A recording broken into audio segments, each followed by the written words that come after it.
tell you, like all the candidates for president will tell you, and it is a very important point. Not necessarily a pleasant point, not something that I feel good about telling you, but it's important that we discuss the truth. We've got to deal with reality in America before we can go forward. Here's the simple truth. If I were to tell you, hey, elect me president, turn on the TV, relax, don't worry about anything, I will take care of it all. If I told you that, I would be lying to you. That's not the way it works.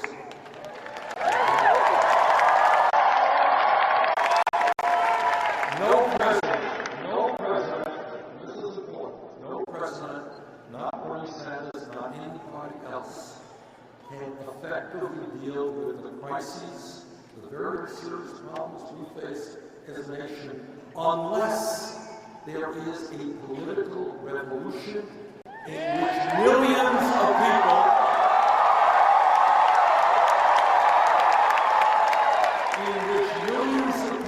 understand that democracy is not a football game. It's not a spectator sport you watch and somebody else does it. People in this community, where you have such a strong military presence, you understand that people have fought and died to defend American democracy. And guess what? You are that democracy, not somebody else. You are it. So my friend Evangela was saying is simple but true. The only way we change America is when we understand that it is not acceptable that a handful of wealthy campaign contributors, it is not acceptable that corporate America or Wall Street or the corporate media control what goes on in our country.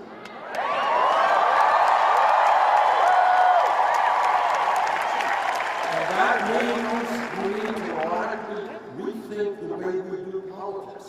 The whole thing? You are very, very powerful people when you start flexing your muscles. And that's what we've got to do right now. And that means being smart in every way you can, from the local school board to the presidency of the United States of America. Our job is to make sure that elected officials are listening to the pain of the American people, and if they are not responding, they are going to learn what unemployment is about.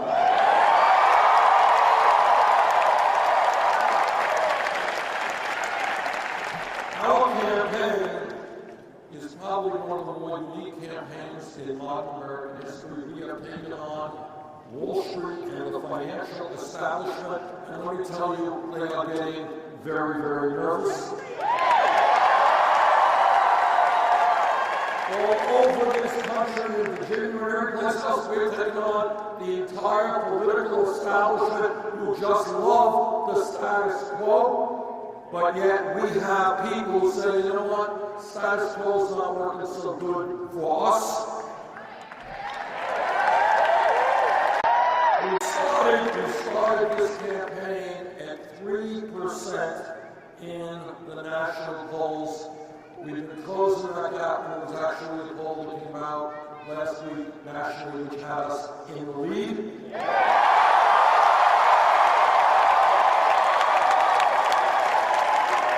We started 50 points down in Iowa, 30 points down in Hampshire.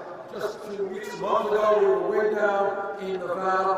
All over this country, including Virginia, we are closing that gap. And with your help, we're going to win here in Virginia.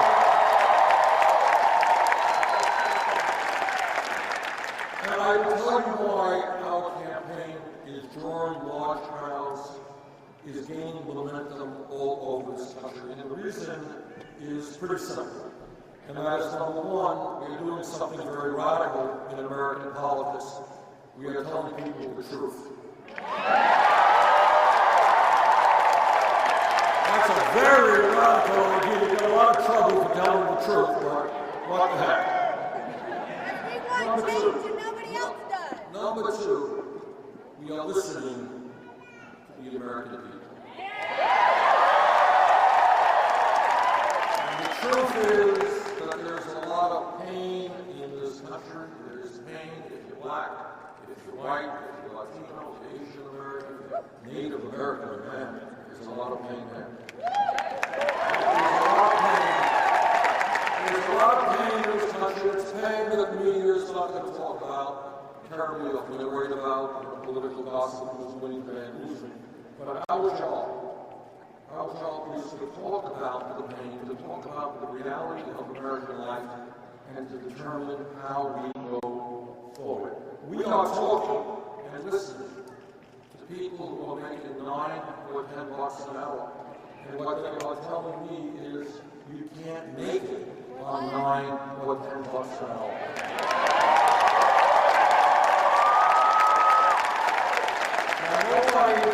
We don't say this on TV much, but we are talking to senior citizens who are trying to make it on $11,000, $12,000. You know, put yourself in the place of the senior. When you're 80 or 90 years of age, you need health care, you need prescription drugs, you need to eat well. You can do the arithmetic, but if you're trying to get by on $11,000 or $12,000, you can't do that. When you're listening to those people,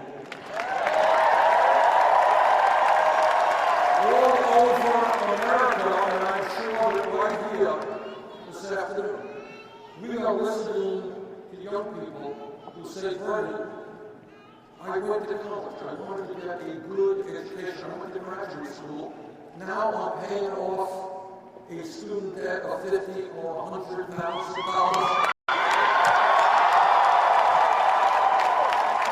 We are listening to those people, and we do not believe that people should be punished because they wanted a good education. You don't punish people.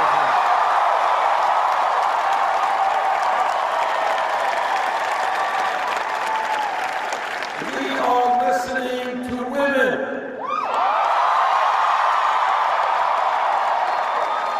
And what women are telling me is, Bernie, it is not right that I am making 79 cents on the dollar compared to a man. And that gap is even wider for women of color. Unacceptable.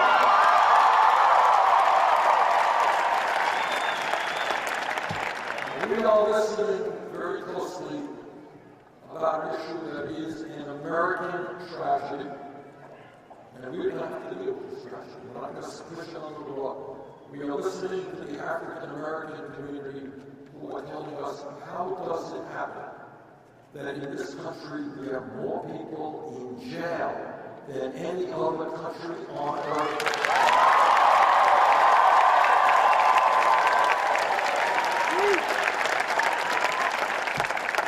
Disproportionately African American and Latino. We are going to change that reality. We are listening to the Latino community and others, and other undocumented people who are saying, Bernie, we are tired of living in fear and living in the shadows. We need comprehensive immigration reform and a path to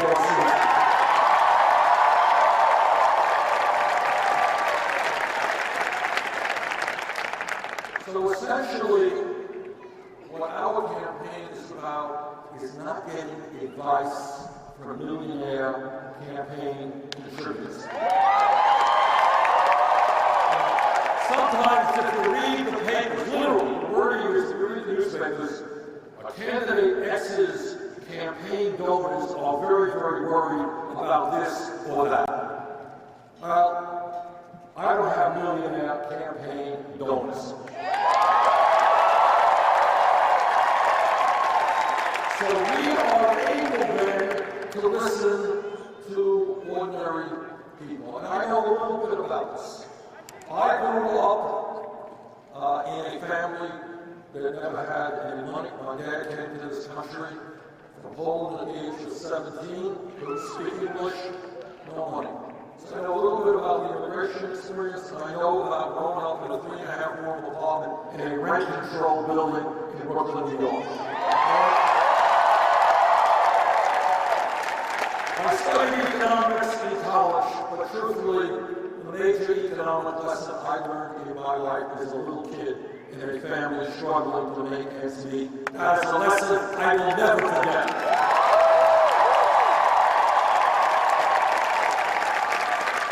And I think all of you know, if you know anything about American history, what you know is that change, real change, never comes from the top down. It always comes from the bottom line.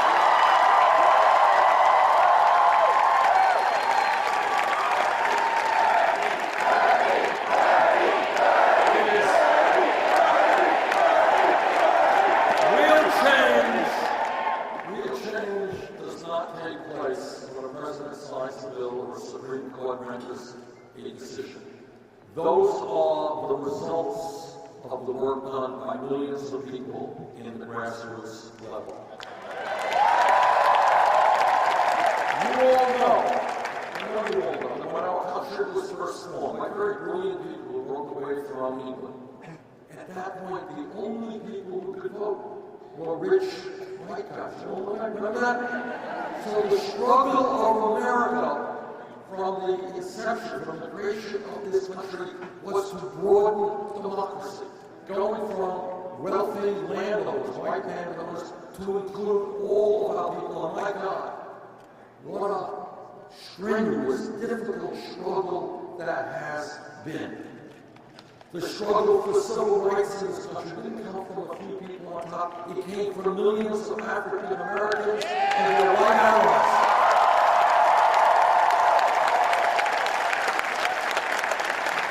Who said, you know what? Segregation and racism and bigotry is not what this country is supposed to be about.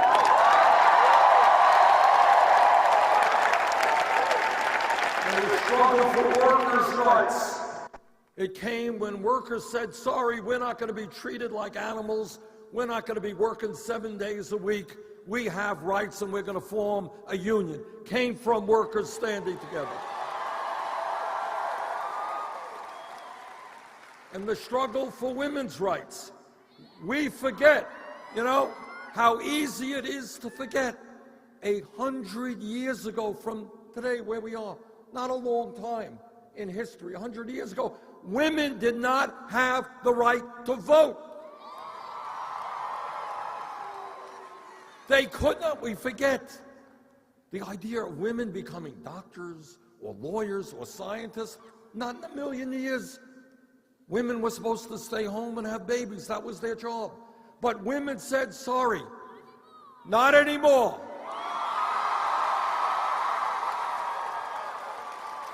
So women and their male allies struggled to say women will not be second-class citizens in the United States of America. And if we were sitting here literally 10 years ago, not a long time at all, 10 years ago, and somebody jumped up and said, I think in America people have the right to love whoever they want to love, regardless of gender. And I think, and I want you to imagine this, 10 years ago, somebody said, and I think people, if they are gay, they have a right to be married. And I think that will happen in 50 states in America. Somebody said that 10 years ago. The guy next to him would have said, what are you smoking? Which raises a whole other issue.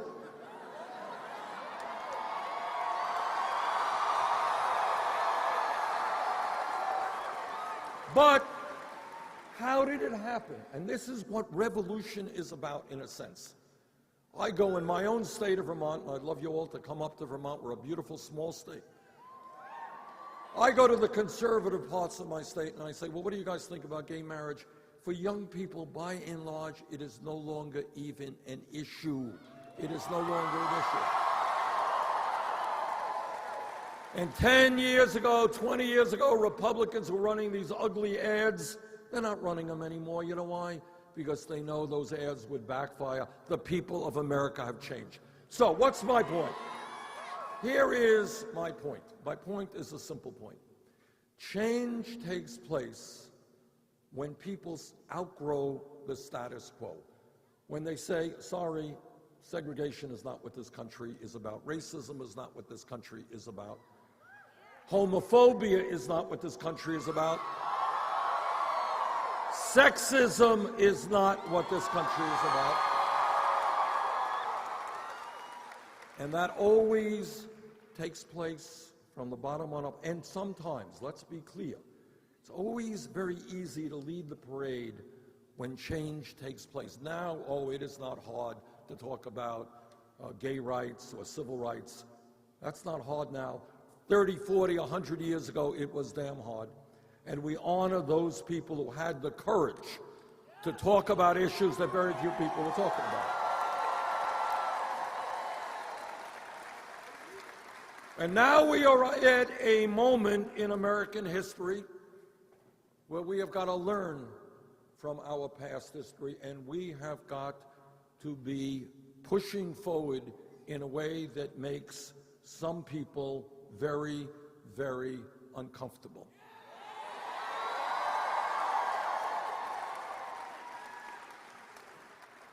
What we have got to be talking about is that we have a government right now that, sadly enough, is not there to represent working families or the middle class, but is beholden to wealthy campaign contributors and the big money interests. And do not kid yourself. You know, when you talk about the struggles for civil rights and the struggles for women's rights and gay rights and women's rights, this struggle that we are engaged in right now, we are taking on the most powerful people in the world. Do not kid yourself. Wall Street, and I know something about this, Wall Street has endless supplies of money, and I mean endless. You know, normal human beings say, well, you know, there's a certain amount of money we have. There is no certain amount of money.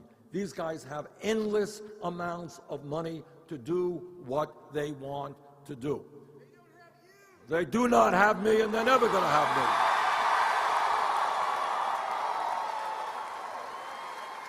But this is what we are up against. Let me give you an example. One of the areas where my opponent, Secretary Clinton, and I have a strong disagreement. No. I respect Secretary Clinton. We can have differences.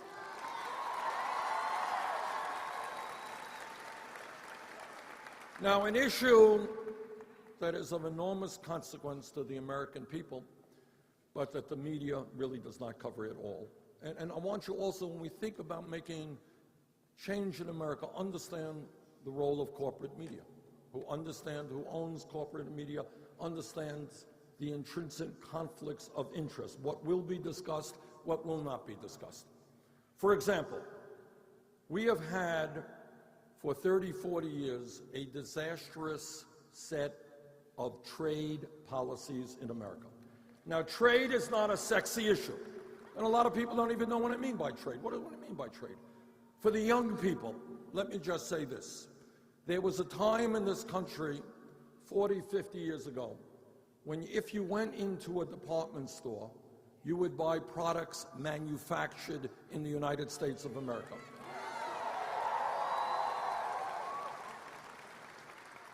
And the workers who made those products often made a good living with good benefits. If you are on a assembly line in Detroit, Michigan, producing an automobile, you know what? You made good wages, you had good benefits, and you had a good union working with you. But what has happened over the last many years is we have seen factory after factory shut down in America. Those jobs go to low-wage countries, corporations go all over the world, figuring where they can get the cheapest labor possible. They leave Mexico, where wages are low, because they want cheaper wages in China. They leave China because wages are a little too high to go to Vietnam. They are chasing the lowest wages in the world, and they want to bring their products back into this country. Now, way back in the early 1990s, when I was elected to the Congress for Vermont, I looked at these trade proposals. I understood that American workers should not be forced to compete against desperate people making pennies an hour all over the world. I went to Mexico. I went to a region in Mexico called the Maquiladora region, which is a special tax zone. And I saw the workers there who were working in shiny, beautiful American factories. Beautiful factories. And I went to visit their homes. But you know what? They weren't living in homes. They were literally living in cardboard shacks with filthy drinking water, making pennies an hour.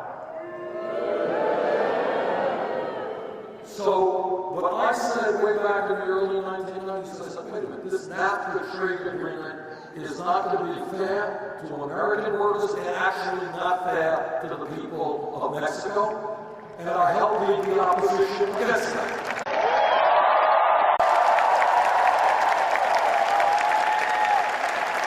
Secretary Clinton, who was then First Lady, thought that NAFTA was a good idea.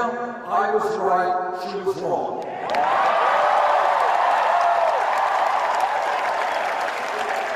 In terms of permanent normal trade relations with China, huge trade agreement. No, I did not think it was appropriate for people in our country to be forced to compete against very low-wage workers in China. The result of that trade agreement is that we have lost millions of decent-paying jobs, and when you go shopping, as often as not, what you're buying is a product made in China. So we need, in my view, to tell corporate America that if they want us to purchase their products, you know what? They're going to have to start manufacturing those products in the United States of America.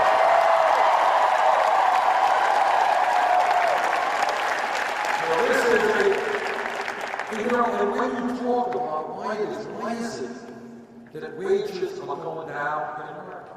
It's not only the loss of jobs, it's what we call a race to the bottom. You know what I mean by race to the bottom?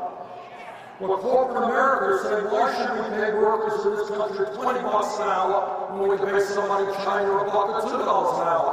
Worker, you take a wage decrease in America. You take cuts in your health care benefits in America. You're going to have to be competitive with people in China making pennies an hour. I reject that.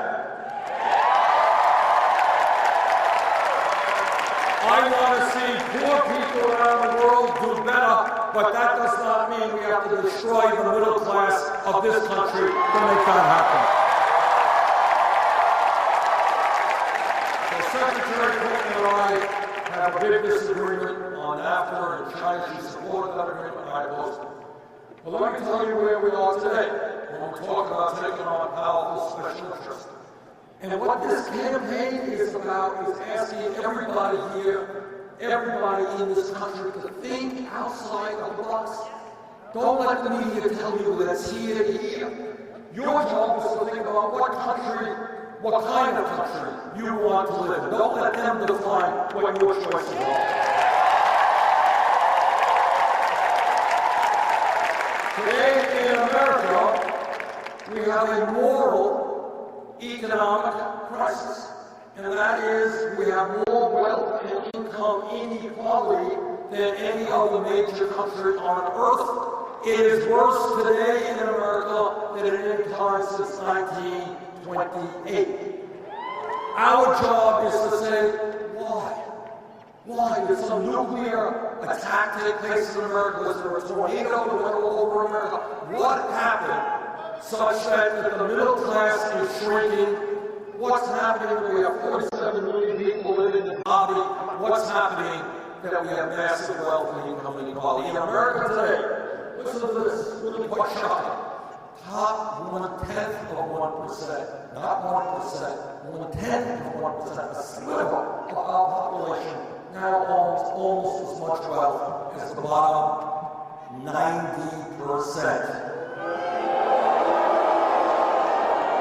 In America today, the wealthiest 20 people own more wealth than the bottom half of America, 150 million Americans.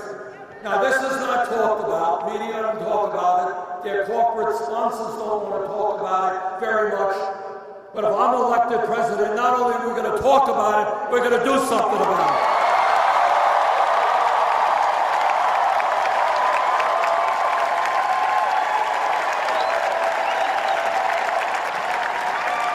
I want to tell you something else when we talk about wealth inequality. You hear a lot of Republicans in Virginia, all over this country, talking about welfare abuse, poor people cheating the welfare system. You all heard that? All right. Today in America, let me set you straight on this. Today in America, one family, the Walton family of Walmart, you all heard of Walmart, this one family owns more wealth than the bottom 40% of the American people. Got it? Now, it turns out that when we talk about welfare recipients, guess what? The Walton family, the wealthiest family in America, turns out to be the major welfare recipient in our country. Bernie, what are you talking about? I will tell you. Good question. Now I'll tell you the answer. Here's the answer. Think about it. This is what a rigged economy is about. This is what thinking outside the box is about. This is what Congress, media don't want you to think about. They're worried about somebody scraping by with two kids cheating on welfare. Okay, here's what you got with the Walton family. They pay wages so low at Walmart that many of their workers are forced to go on Medicaid, food stamps, and subsidized housing. Now, who is paying for those food stamps, Medicaid, and subsidized housing? You are! So on behalf of the Walton family, the wealthiest family in America, I want to thank you very much for chipping in, for helping them out. I mean, they're down to their last $60 billion. And I'll tell you, it is hard to get by in these days on $60 billion. So they appreciate all of your tax dollars helping to subsidize their workforce. But I say to the Walton family, the wealthiest family in America, get off of welfare, start paying your workers a living wage.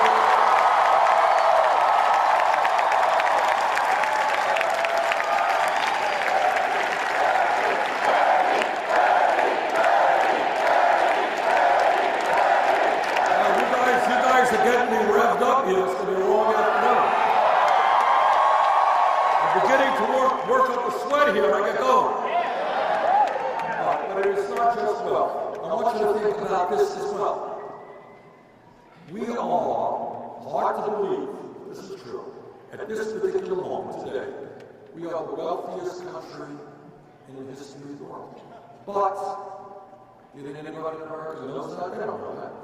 Why don't they know that? They don't know it because almost all of the new wealth and income is going to the top 1%. You're not thinking about this country being the wealthiest country in the world when you're working 2 or 3 jobs trying to bring in enough money to take care of your family. So here's the reality with regard to income. We got millions of people who are working longer hours for low wages. We have people working 2 or 3 jobs. We got mom working, we got dad working, we got the kids working. We have marriages that are stressed out because people are working so hard. We have kids who do not get the attention they need from mom and dad because mom and dad are working so hard. Yet, after all of that hard work, and here's something else I want everybody to know. Japanese are very hard-working people. We work longer hours than any people in the industrialized world, including the Japanese. So our people are working incredible hours, and yet it ends up that 58% of all new income generated. Think about it. All people, everybody here working hard, 58% of all new income goes to the top 1%. So, are you guys ready for a radical idea? I knew you would be. And that is why we are going to create an economy that works for working families, not just for 1%.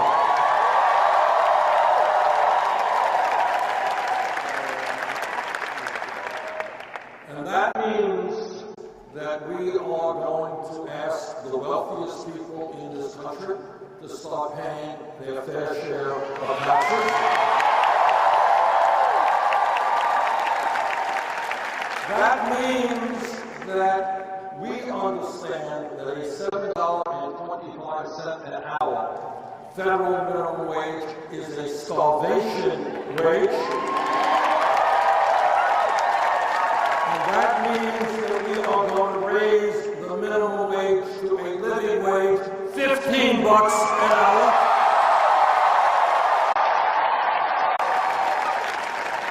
And I would hope that every man in this arena this afternoon will stand with the women in the fight for pay equity for women workers.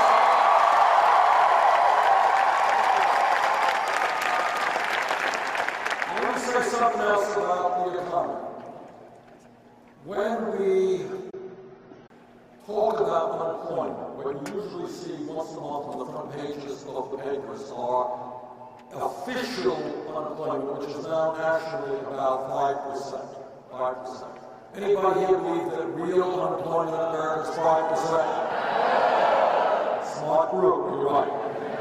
This is another report that you don't see so much that comes out, which looks at people unemployed and people who are giving up looking for work and people who are working part-time when they want to work full-time. Add that number together, it is close to 10%. Okay? That's a lot of people unemployed or underemployed. And now let me tell you something else, which is a national tragedy that you never hear about. Zero. Almost no discussion. And that is the tragedy of youth unemployment in this country. Youth unemployment. I asked some economists to do a study for me a while back, and I said, tell me, kid graduates high school, doesn't drop out. Some kids drop out. Kids graduate high school between 17 and 20. What is real unemployment? This is what they said. If the kids are white, 33%. Kids are Latino, 36%. Kids that are African American, 51% unemployed. Now, if you think that that's tragedy, and I want you to think about it for a minute, put yourself in the shoes of a kid, 18, 19, graduated high school, trying to get his feet on the ground, trying to become independent, trying to become adult, trying to make a few bucks, can't do it. Year after year, you can't get a job. Now, if anyone thinks there is not a correlation between that tragedy and another American tragedy, and that is that we have more people in jail, 2.2 million Americans, than any other country on earth. If you don't see the connection between outrageously high unemployment rates for young people and the number of people in jail, you're missing an important point. So are you ready for radical idea number 2? What together we are going to do is invest in jobs and education for our young people, not jails and incarceration.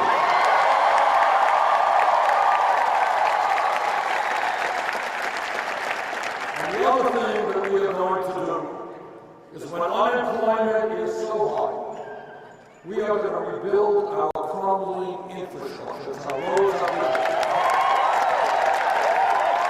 Now, all of you, I think, are aware of the unspeakable tragedy taking place in Flint, Michigan today with their losses. I thought was in Detroit a week or so ago, and I talked to some people from Flint. I don't even want to tell you what they told me, because it's so horrific. What is happening to the children, that it was literally hard for me to imagine that I was hearing people in the United States of America talking about what's going on in terms of the destruction of that city. But it is not just in Michigan. All over this country, we have major infrastructural problems with water, with transportation, with roads, bridges, etc. We can create 13 million good-paying jobs, putting our people to work, rebuilding our crumbling infrastructure.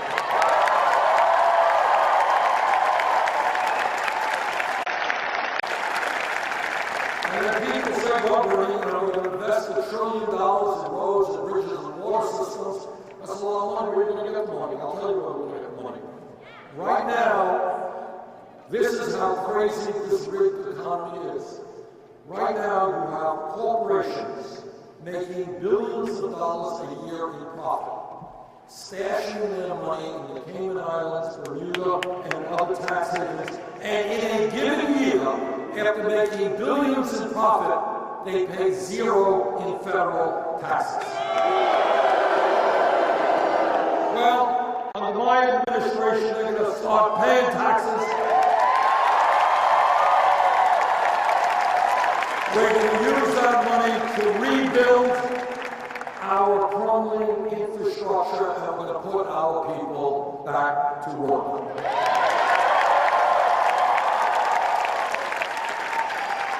Now, in this campaign, I have talked about things that are unpleasant in America because I believe that we don't go forward unless we deal with reality. What I talk about is a corrupt campaign finance system in which billionaires, literally billionaires, are buying elections. Now, my opponent has a super PAC receiving millions and millions of dollars from Wall Street. Now, that's fine, but I made a decision. I don't want Wall Street money. I don't believe in Wall Street money.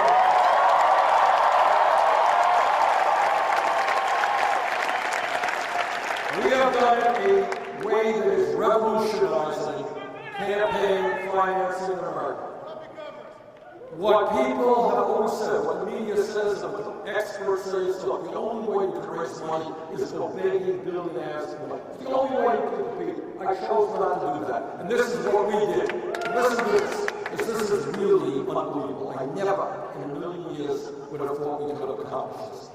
In the last 9.5 months since we've been in this race, we have received over 4 million individual campaign contributions.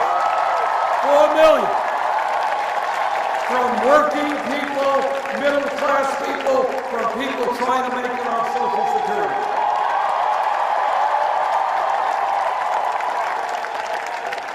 And you know what the average campaign contribution is? It is $27.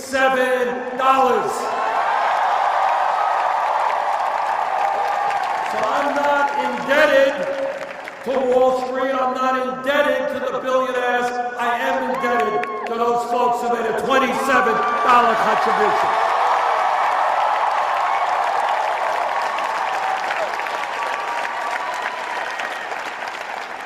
Now I want to tell you a story, if I may, a brief story, which kind of encompasses much of what I've talked about in this campaign, about a corrupt campaign finance system, about a rigged economy, and about a broken criminal justice system. Here's the story.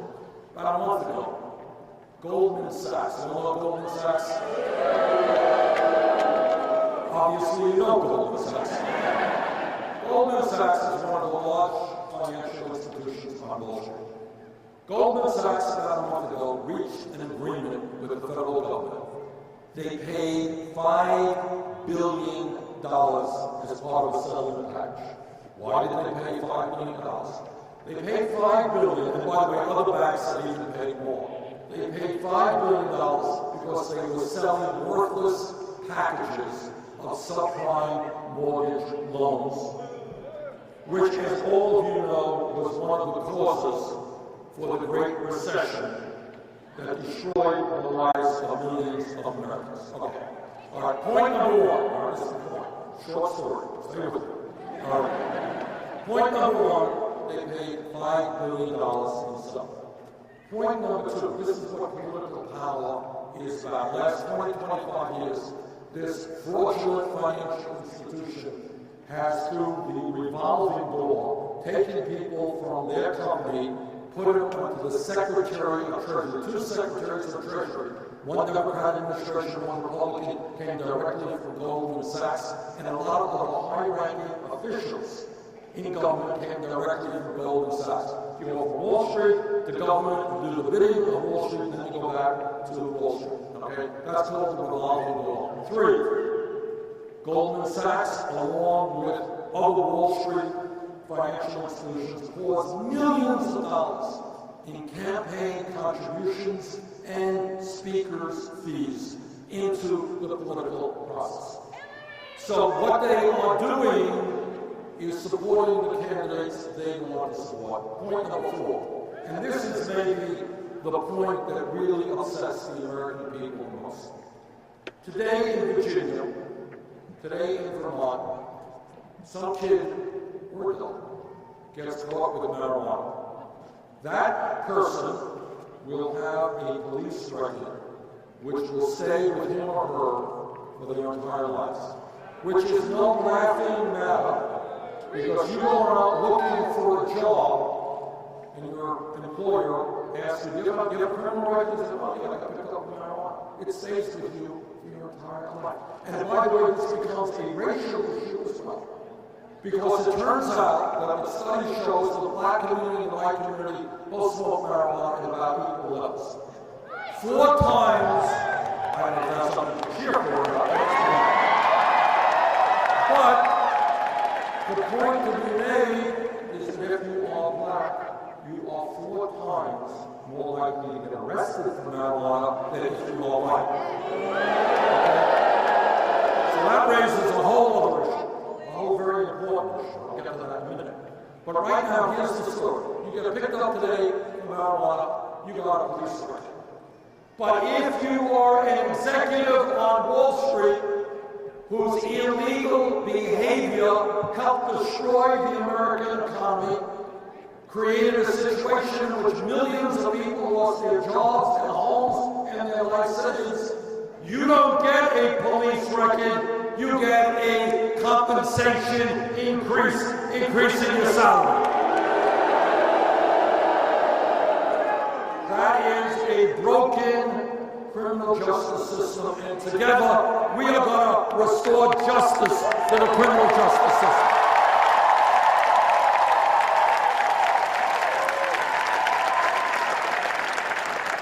And while I'm on the issue of criminal justice, let me just say this, okay? Number one, talking about marijuana. Right now, in the Federal Controlled Substance Act, the rules which define drugs in America, dangerous drugs, it turns out, amazingly enough, it's pretty crazy, is that marijuana is listed as a Schedule I drug alongside of heroin. We can argue, and there's a lot of studies going on about pluses and minuses of marijuana, but nobody who's sensible thinks that marijuana equates or is the same as heroin, which all of you know is a killer drug. Now, what's happened when we talk about criminal justice, over the last 30 years, millions of Americans have police records because of possession of marijuana. In my view, that's wrong, and in my view, we should take marijuana out of the Federal Controlled Substance Act.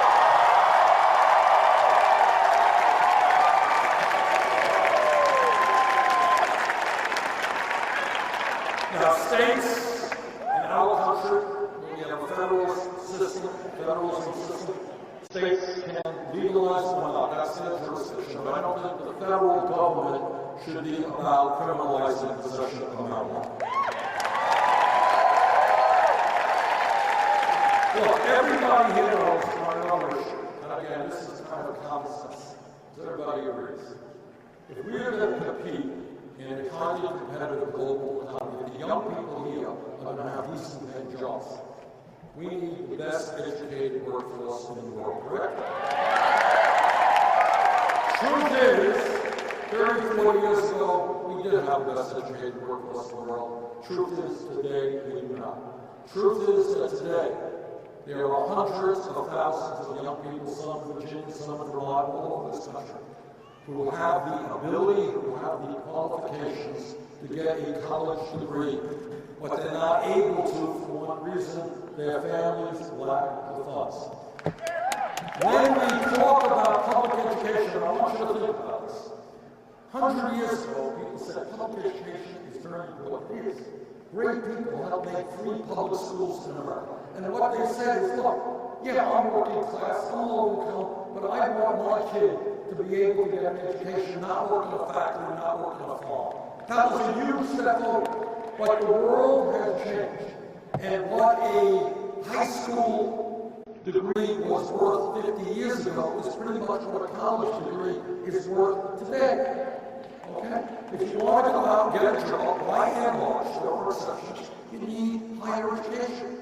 Or you need post-high school training. You want to become an electrician, you want to become a sheet metal worker, whatever you need.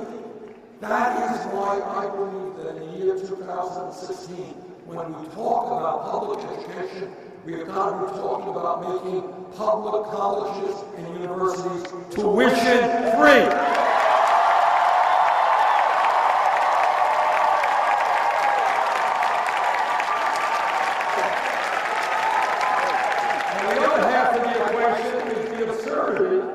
That in America we got millions of people who are struggling and suffocating under outrageous student debt. Anybody here with student debt?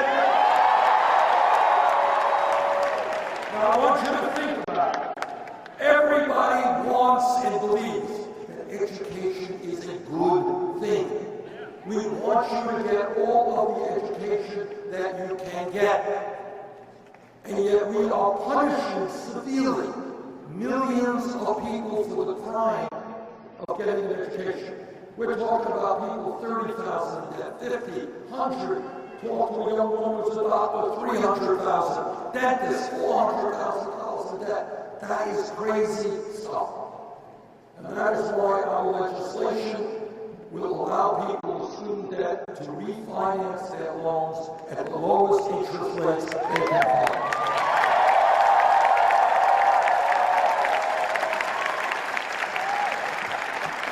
Now, I'm a member of the Senate Environmental Committee and the Senate Energy Committee.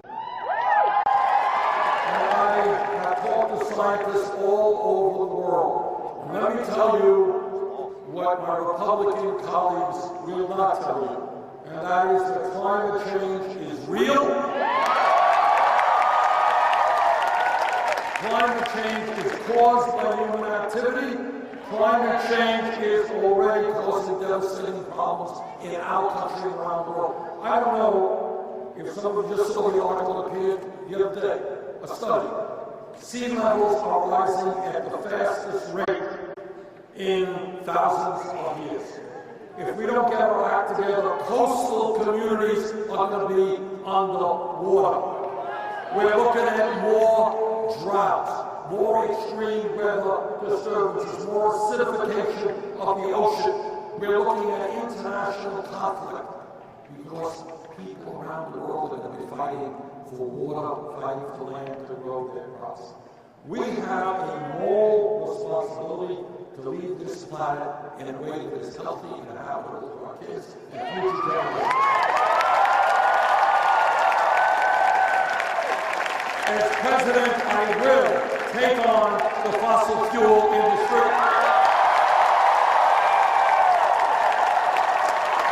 We will transform our energy system, create millions of jobs, moving away from fossil fuel to energy efficiency and sustainability.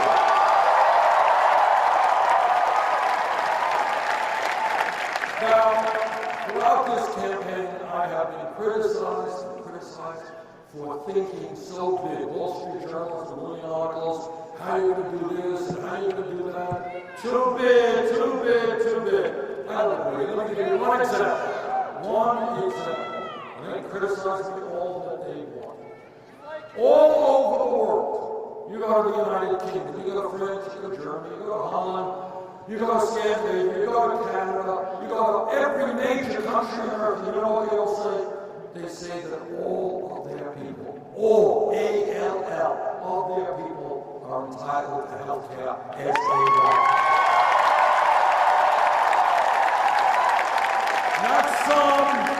Not some of their people, not large deductibles, not a country in which we're paying the highest prices in the world for prescription drugs, but all of their people are entitled to comprehensive health care rights. So, let me make it crystal clear to my opponents. Opponents, listen to me. Yes, I believe that health care is a right of all people, not a privilege.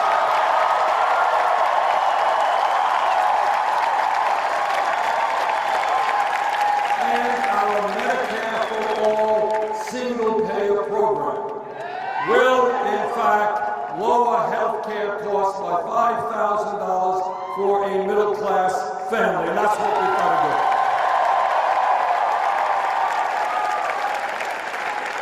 Brothers and sisters, what the big money interests believe is that so many of our people are demoralized. So many of our young people are reading some articles and the old young people, they're not going to get involved in the political process. They're too busy partying and doing whatever. But this is what I want to say. I want to say to everybody here, young or old. And this is what I want to say. You don't participate in the political process. You don't stand up for your rights. I guarantee 100% that there are people out there, billionaires and their lobbyists and their campaign donors who pray. They get down on their hands and their knees and they pray that you don't vote, you don't get involved. Because they know if you don't get involved, the big money interests will win out all of the time. They are not worried about workers making $10 an hour. They're not worried about women making 79 cents on the dollar compared to men. They're not worried about 29 million Americans not having health insurance. They're not worried about African American kids being picked up by the police illegally. They're not worried about Latinos who are living in fear and need a path to citizenship. They're not worried about seniors trying to make it on $11,000, $12,000. That's not their worry. They're worried about more tax breaks for billionaires. They're worried about more trade policies that will shut down factories in America and move to China so they can make more money. The only way we take them on is when we do not allow the trust of the world to divide us apart.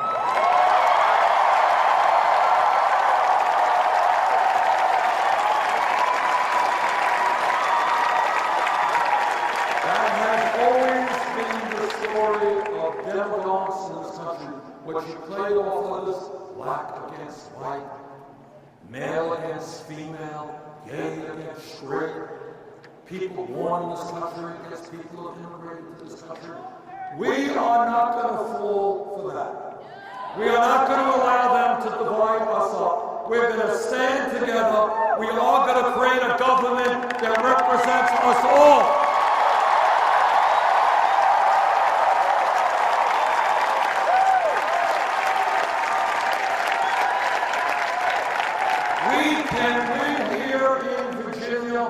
If people come out to vote, please come out to vote. Help us win.